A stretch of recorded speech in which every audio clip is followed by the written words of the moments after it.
देख रहे हैं नेटवर्क 33 राजकुमार के साथ। तो चलिए बढ़ते हैं आज की कहानी की ओर। दोस्तों, मैं आपको अपना असली नाम और उस जगह का पता तो नहीं बता सकता, पर आपको मेरी इस आप बीती को सुनना बहुत ज़रूरी है, ताकि आप भी लालच में एक कदम न उठा लें जो मैंने उस रोज़ उठा लिया था। लिहाजा मैं अपनी और उस जगह की गोपनीयता बनाए रखने के लिए काल्पनिक नामों और जगहों का इस्तेमाल करूँगा। पर इस कहानी के अंत होते होते आप समझ जाएंगे कि मैं भारत के किस कोने की बात कर रहा हूँ और आपको भारत के उस कोने में क्या भूल से भी नहीं करना चाहिए। तो ये घटना है तब की, जब मुझे मेरे सबसे करीबी दोस्त ने उन लोगों की मदद करने के लिए प्रेरित किया जो बहुत ही गरीब और असहाय हैं, जिनके नसीब में चिकित्सा की बुनियादी सुविधाएं भी बिल्कुल भी नहीं है। दरअसल मैं और मेरा दोस्त पेशे से एक डॉक्टर थे। विक्रांत से प्रेरणा पाकर मैं भी उसके मुहिम का हिस्सा बन गया। उस वक्त विक्रांत पहले से ही भारत के उस कोने में अपनी मुहिम को शुरू कर चुका था, जहां के लोग उन बीमारियों से भी मर जाते थे जिनका इलाज बड़ी आसानी से किया जा सकता था। अब बस मेरी बारी थी मुहिम को आगे बढ़ाने की। लिहाजा मैंने फौरन ही स्वराज एक्सप्रेस ट्रेन पकड़ी, जिससे मैं रात के करीब 2:30 बजे दमका स्टेशन पहुंचा, जहां से मुझे हिशोल के लिए बस लेनी थी। जैसे ही मैं दमका रेलवे स्टेशन पर उतरा तो वैसे ही मेरी नज़र प्लेटफार्म के ठीक बगल में एक कतार में सो रहे लोगों पर गई। दरअसल वो ट्रेन के इतने करीब सो रहे थे कि अगर कोई ध्यान न दे तो वो उन्हें रौंदता हुआ उनके ऊपर से गुजर जाए। वो तो गनीमत थी कि मैं किसी जल्दबाजी में नहीं था, नहीं तो मैं भी उनके ऊपर पैर रख देता। खैर, मैं मन ही मन ये सोचता हुआ कि ये किस तरह के बेवकूफ़ लोग हैं जो इस तरह सो रहे हैं। मैं आगे निकल गया। अभी मैं स्टेशन से बाहर जाने का रास्ता ही देख रहा था कि तभी मुझे चाय की बड़ी तेज खुशबू आई। वो महक इतनी अच्छी थी कि मेरा चाय पीने का मन कर गया, और जैसे उस चाय वाले पर नज़र पड़ी जिसकी केतली से महक आ रही थी, तो वैसे ही मैं उस चाय वाले के पास पहुंचा और चाय का ऑर्डर देते हुए वहीं बगल में रखे पत्थर पर बैठ गया, जो कि उस चाय वाले का सीटिंग अरेंजमेंट था। अभी मैं चाय के लिए बैठा ही था कि तभी गाड़ी संख्या 14384 की अनाउंसमेंट हुई, जो कि उसी प्लेटफार्म पर आ रही थी जिस प्लेटफार्म पर मेरी ट्रेन आई थी। उस ट्रेन के अनाउंसमेंट होते ही मेरा ध्यान एक बार फिर से उन्हीं लोगों पर गया जो प्लेटफार्म पर सो रहे थे। पर मुझे देखना था कि कतार में सोए हुए लोग अभी भी ऐसे ही सोए रहेंगे या फिर कोई उठेगा भी कि नहीं। अभी मेरी नज़र उन सोते हुए लोगों पर ही थी कि इसी बीच चाय वाले भैया ने बोला, भाई साहब, आप क्या उन लाशों की तरफ एकटक देखे जा रहे हैं? उस चाय वाले की ये बोलते ही कि वो सो रहे लोग असल में लाशें हैं, मैं तो बहुत चक्का रह गया, क्योंकि मैं एक डॉक्टर था, इसलिए मुझे जिंदा और मुर्दा के बीच का फ़र्क तो अच्छे से मालूम था। इसलिए मैं उस चाय वाले पर थोड़ा झुंझलाते हुए बोला, अरे तुम मुझे बेवकूफ़ समझ रहे हो जो तुम उन जिंदा लोगों को मरा हुआ बता रहे हो? तुम्हें पता है मैं एक डॉक्टर हूँ। मेरे इस तरह ऊंची आवाज़ में बात करने से तो चाय वाला समझ गया कि उसने क्या गलती कर दी है। लिहाजा वो बड़े ही नरमी से बोला, देखिए, आप भले ही डॉक्टर होंगे, पर शायद आपको बबरौनी के बारे में नहीं पता। ये जिन्हें आप जिंदा समझ रहे हैं ना, वो 10 दिन पहले मर चुके हैं, जिन्हें उनके परिजन उन्हें सजा दजा के बबरौनी ले जा रहे हैं, इस उम्मीद में कि वो एक बार फिर जिंदा हो जाएंगे। अभी वो दुकान वाला अपनी ऊट पटांग बातें ही कर रहा था कि इसी बीच विक्रांत का कॉल आ गया। जब विक्रांत से बात हुई तो उसने फौरन ही बस पकड़ने को बोला। लिहाजा मैं बिना चाय पिए ही स्टेशन से बाहर निकल आया और बस स्टैंड पर पहुंचा, जहां हिसोल जाने वाली बस लगी हुई थी। पर जब मैं बस में सवार हुआ तो बस में कोई सवारी ना देखकर मैं बस से फौरन ही नीचे उतर आया। अभी मैं बस से नीचे ही उतरा था कि तभी सामने से आते हुए आदमी ने आवाज़ देते हुए कहा, हिसोल जाना है क्या?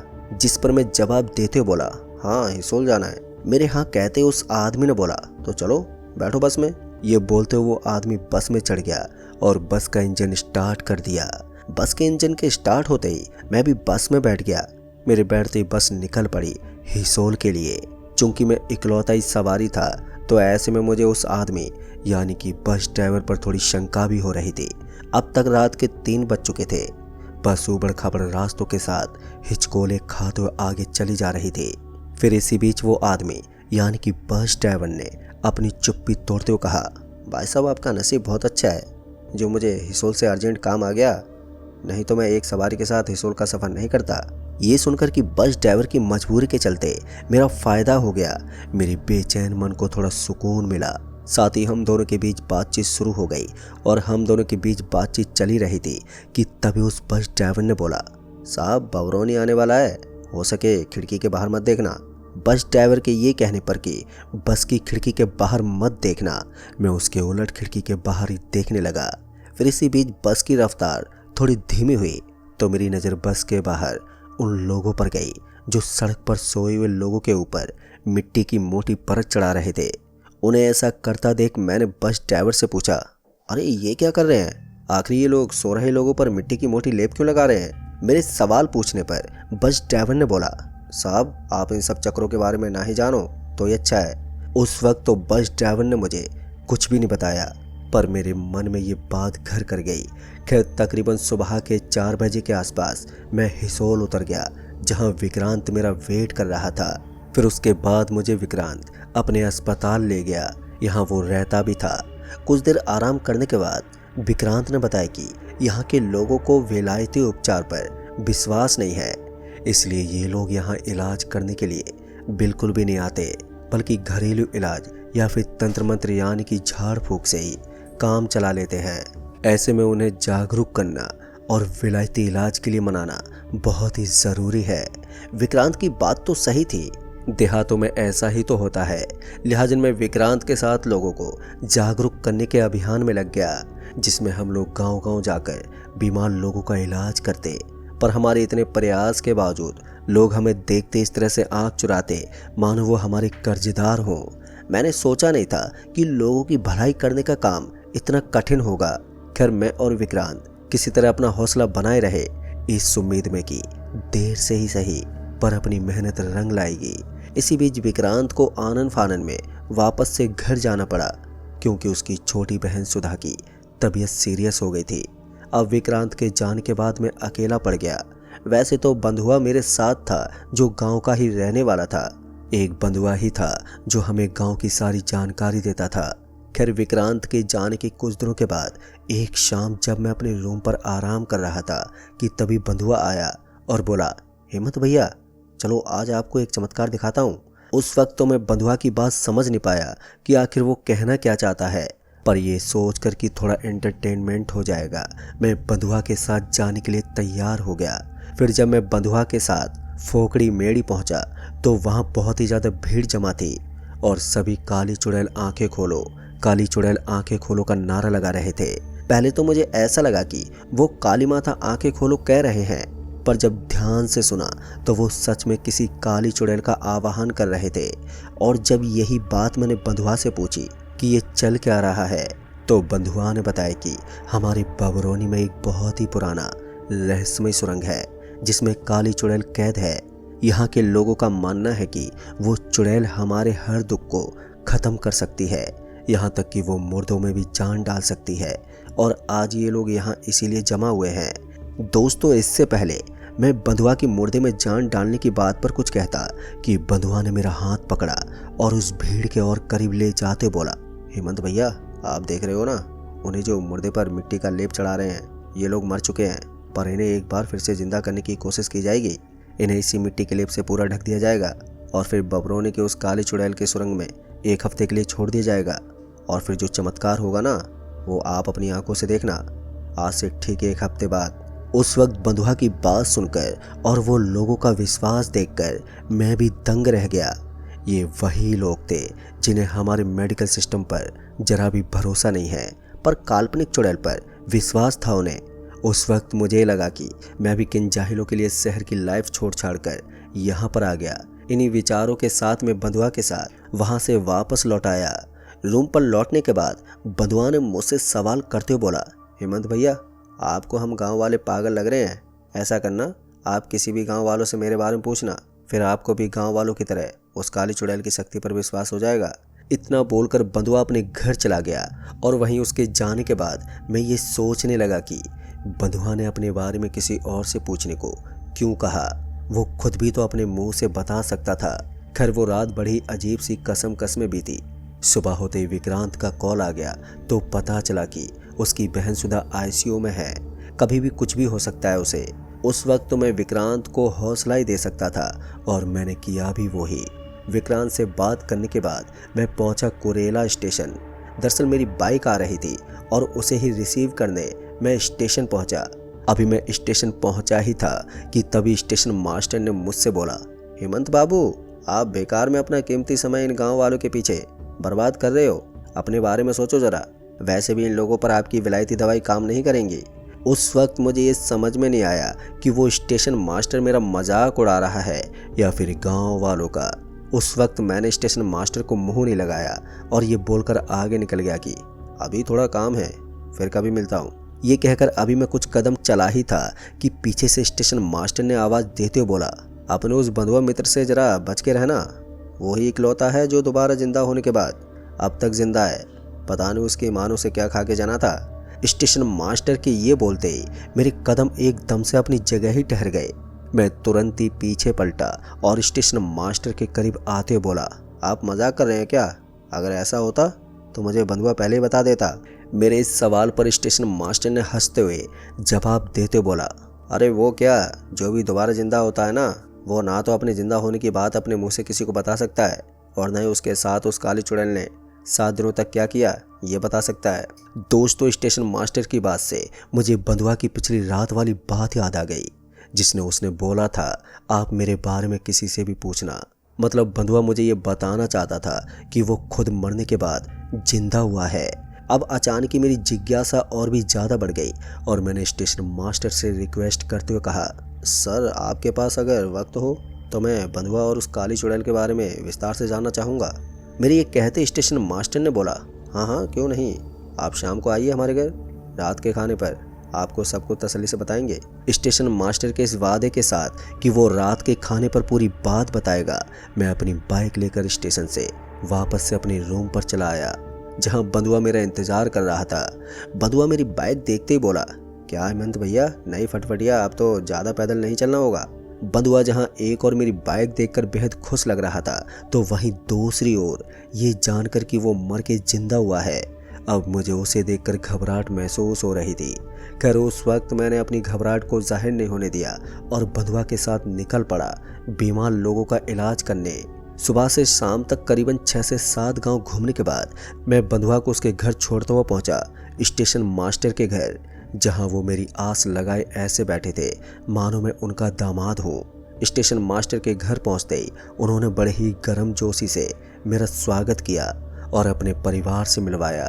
मुझे उनकी खातिरदारी बहुत ही अच्छी लगी, पर मुझे तो बंधुआ और उस काली चुड़ैल के बारे में जानने की उत्सुकता थी, इसलिए मैंने उनसे सीधे सीधे पूछ लिया, आप बंधुआ के बारे में कुछ बताने वाले थे? मेरे बंधुआ के नाम लेते ही उनकी बीवी और बेटी एकदम से खामोश हो गए और एक नज़र उन्हें देखने के बाद चुपचाप दूसरे कमरे में चले गए। स्टेशन मास्टर के बीवी और बेटे के दूसरे कमरे में जाने के बाद स्टेशन मास्टर ने बोला, देखो डॉक्टर बाबू, उस काली चुड़ैल के बारे में मैं तो नहीं, पर तुम्हें दामोदर काका ही सही से बता सकते हैं। पर रही बात बंधुआ की, तो आज से करीबन 3 साल पहले वो इसी स्टेशन पर अपनी ट्रेन का आने का इंतज़ार कर रहा था, जो रात के 11 बजे आने वाली थी। पर ख़राब मौसम के चलते ट्रेन 3 घंटा लेट हो गई। वही मौसम का मिजाज और भी ज़्यादा ख़राब हो गया और जब बंधुआ को ट्रेन की हॉर्न सुनाई दी तो शायद वो उस वक्त नींद में था, इसलिए ट्रेन की हॉर्न सुनते ही वो धड़पड़ाते उठा और ट्रेन पकड़ने के लिए प्लेटफार्म की तरफ भागा। पर तभी अचानक ही उसका पैर फिसल गया और प्लेटफार्म से सीधे पटरियों पर जा गिरा। बंधुआ के नीचे गिरती ट्रेन से बंधुआ की बहुत जोरदार टक्कर हुई और बंधुआ ने उसी वक्त दम तोड़ दिया। हम गांव वालों के लिए तो बंधुआ उसी वक्त मर गया था, पर बंधुआ की दादी के लिए वो अभी भी जिंदा ही था, क्योंकि उसकी दादी ने तय कर लिया था कि वो अपने इकलौते पोते को उस काली चुड़ैल की मदद से फिर से जिंदा कर देगी। और उसकी दादी ने करके भी दिखा दिया। तब से गांव वाले किसी के मरने पर उसका सीधे सीधे अंतिम संस्कार नहीं करते, बल्कि उस काली चुड़ैल के पास जाते हैं। पर हर किसी की किस्मत बंधुआ जैसी नहीं है।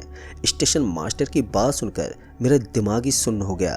खैर उस रात में बिना कोई सवाल किए स्टेशन मास्टर के घर से वापस अपने रूम पर लौट आया और जब अगली सुबह बंधुआ आया तो मैंने उससे कहा, मुझे दामोदर काका से मिलना है। मेरे मुंह से दामोदर काका का नाम सुनते ही बंधुआ मुस्कुराया और बोला, लगता है आपको काली चुड़ैल पर विश्वास हो गया है, इसलिए दामोदर काका से मिलने की बात कर रहे हैं सर आप। उनसे मिलना है तो बबरौनी के उस सुरंग में जाना होगा।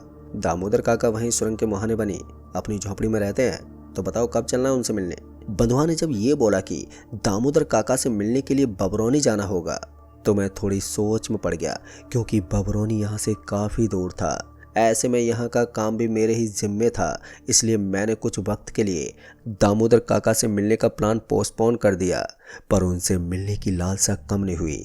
देखते ही देखते वो 7वां दिन भी आ गया, जिस रोज़ वो लोग फिर से जिंदा होने वाले थे, जिन्हें 7 दिन पहले मिट्टी में पोत के उस काली चुड़ैल की सुरंग में रखा गया था। शाम होते ही बंधुआ मेरे पास आया और बोला, चलो आज अपनी आंखों से काली चुड़ैल का चमत्कार देख लो। उसके ये बोलते ही मैं बंधुआ के साथ एक बार फिर पहुंचा मोड़ी, जहां चमत्कार देखने वालों का हुजूम उमड़ा हुआ था।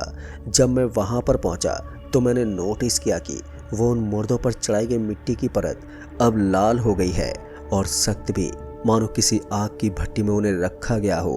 वहीं दूसरी तरफ हर लाश के आगे एक आदमी एक फरसा लिए ऐसे खड़ा था, मानो वो उसके सामने जो भी आएगा उसे वो उसी फरसे से काट देगा। अभी मैं यही समझने की कोशिश कर रहा था कि आगे क्या होने वाला है कि तभी एक लाश पर चढ़ी मिट्टी की परत के चटकने की आवाज आई और मिट्टी के चटकते उसमें से एक लड़का निकला। अभी वो लड़का निकला ही था कि तभी उसके सामने फरसा लिए आदमी ने पूछा, तुम्हारा नाम क्या है? उसके पूछते उस लड़के ने बोला, केशव। उस लड़के के इतना बोलते ही उस फरसे वाले ने उसी वक्त उसकी गर्दन काट दी और वो लड़का एक बार फिर मर गया। इससे पहले मैं बंधुआ से इस बारे में कुछ पूछ पाता कि तभी सभी मुर्दे एक एक करके बाहर निकलने लगे और सभी से उनका नाम पूछा गया और उनके नाम बताते उनकी भी गर्दन काट दी गई। दोस्तों, ये मेरी जिंदगी का सबसे खौफनाक और क्रूर मंजर था। कुछ ही देर में वहां एक गहरी खामोशी पसर गई। फिर इसी बीच जब मैंने बंधुआ से पूछा, जब इन्हें फिर से मानना ही था तो जिंदा ही क्यों किया गया था? इस पर बंधुआ ने बोला, वो जिंदा नहीं हुए हैं, बल्कि उनके शरीर में किसी और की आत्मा थी, इसलिए किसी ने भी अपना वो नाम नहीं बताया जो असल में था, इसलिए उन्हें मानना पड़ा। क्योंकि जिसका शरीर है उसी की आत्मा होनी चाहिए, नहीं तो वो सबके लिए खतरा बन जाएगा। बंधुआ की बात सुनकर मैं इस वक्त खामोश हो गया और वापस लौट आया, पर सारी रात वही भयानक दृश्य मेरी आंखों के सामने घूमता रहा, जिस वजह से मेरी रात जागते हुए बीती। सुबह होते होते मेरी आंखें भारी होने लगी, पर इससे पहले मैं सोता कि विक्रांत का फिर से कॉल आ गया। कॉल उठाते विक्रांत फूट फूट कर रोने लगा और उसके रोने से मुझे समझते देर नहीं लगी कि सुधा नहीं रही।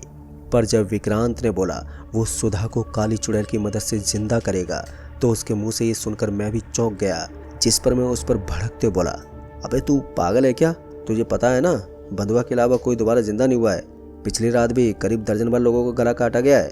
क्या तू भी अपनी बहन को जिंदा करके उसका गला काटते हुए देखना चाहता है? मेरी बात सुनकर विक्रांत शांत हो गया और उसके फोन रखते ही मैं उसी वक्त निकल गया विक्रांत के घर पर। जब मैं विक्रांत के घर पहुंचा तो पता चला कि विक्रांत अपनी बहन की लाश को लेकर बबरौनी निकल चुका है। ये जानते मैं विक्रांत को रोकने के लिए बबरौनी के लिए निकल पड़ा, पर उस रास्ते पर मेरा एक्सीडेंट हो गया और फिर जब मुझे होश आया तो मैं आईसीयू में था। मुझे करीबन 2 हफ्ते के बाद होश आया था। होश में आते ही सबसे पहले मैंने विक्रांत के बारे में पूछा तो पता चला कि विक्रांत और उसकी बहन की लाश का कोई पता ही नहीं चल रहा है। आखिरी बार दोनों को बबरौनी में देखा गया था, जिसके बाद से दोनों की कोई खबर ही नहीं है। हॉस्पिटल से छूटते मैं बंधुआ से जाके मिला और उसे विक्रांत और उसकी बहन के बारे में बताया, पर बंधुआ को कुछ भी नहीं मालूम था। दोस्तों, इस हादसे के बाद भी विक्रांत की तलाश जारी रही, पर वो कभी नहीं मिला। इस हादसे ने मुझे इस कदर तोड़ दिया कि मैं वापस शहर लौट आया और फिर से कभी भी बबरौनी का रुख नहीं किया। तो दोस्तों, इस कहानी में बस इतना ही।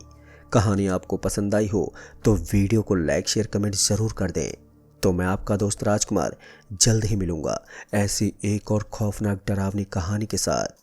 तब तक के लिए बाय एंड टेक केयर।